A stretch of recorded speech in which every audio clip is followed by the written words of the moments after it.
Hey, it's me, Lila, Gma Rides, headed out to do something interesting, and I'm taking you along. In this case, I've got my motorcycle all packed up to go over to Hermiston and meet my friend, Brian, Highway Flyer. He's going to be tour guide for the weekend, but more about that later, because right now, one of our first stops is at the Wild Horse Renewable Energy Center over by Ellensburg, Washington. On a good day, you've got a 360-degree view of Mount Rainier, Mount Adams, and Mount Hood, all in the Columbia Basin. In the summer, they offer tours of the bottom part of the turbines. Of course, they have to cancel that if there's crappy weather or lightning strikes pending. It was super quiet up there, nothing like you hear in the city, just a lot of quiet. And see those little turbine things going around? It was like whoosh, whoosh, whoosh, weirdest sound. But anyway, I did make it over to Hermiston to meet my friend, Highway Flyer, who is a noted author, by the way, having 2 published books, The Long Road Home and Life Behind Bars. They're available at Walmart, Barnes & Noble, and Amazon. You should pick them up. There will also be a link in the description to his channel. He also has a YouTube channel, and it is much better than mine. He has a lot better editing skills, and you guys know that editing isn't my thing, so you should go check out his channel.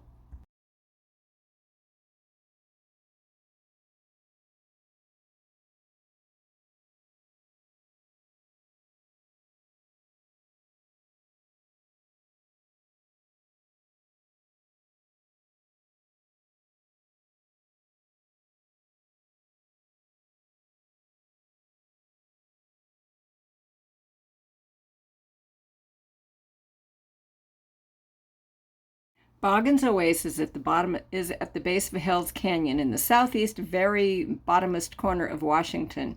And you would want to call ahead and make sure that they're going to be open if you plan on actually stopping in there. There's also a cute little goose in this picture clip here that pay attention to him because he's going to be in a later video, and you'll be amazed how big he got. The people at Boggin's were really nice, though. They let me come in and they gave us some cold water, offered my friend a beer. Yeah, but anyway, I'll have to remember to bring my own rum next time. And the rattlesnake grade was pretty interesting. I mean, I've noticed, though, that over there, they tend to name their hills grades. There's the Greer grade, the Lewiston grade, not to be confused with, it's also the old Spiral Highway. There's the historic grade, rattlesnake grade, like I said. Yeah, I just thought it was super unusual.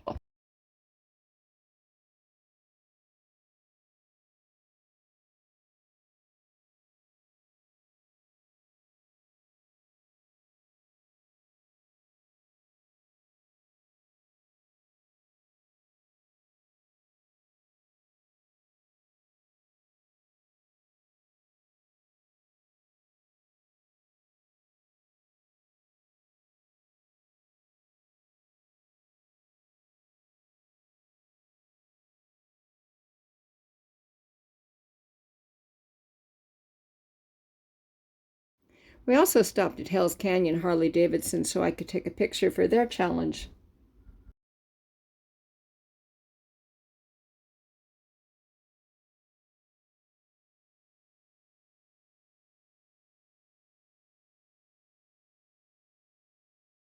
And while I was there, I took this Road King for a test ride. It was a lot of fun. This is Brian at the top of the Spiral Highway, which Lewiston and Clarkston are right at the confluence of Clearwater River and the Snake River, which is apparently an important fact for you to know, according to Wikipedia. And if you look at the Spiral Highway, you will notice that they do not have any guardrails. None whatsoever. Yeah, this is Brian filming his intro. I thought that was kind of comical.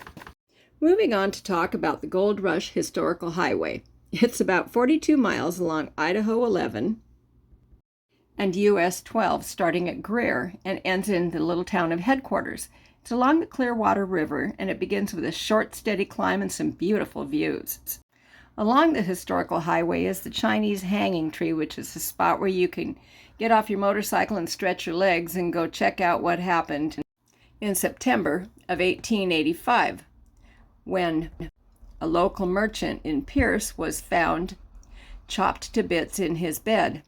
The locals suspected that one of the Chinese immigrants had been the guilty party. He and his business partner were summarily rounded up and arrested, along with 3 other Chinese people, and they were taken to the little town of Murray. Along the way, the posse was overcome by a bunch of vigilantes who took the 5 Chinese people and summarily hanged them until they were dead. That's the story of Idaho Historical Site number 307. When local newspaper people went back to the site and looked at it, they concluded that the men had actually been hung twice, as they apparently had not died the first time.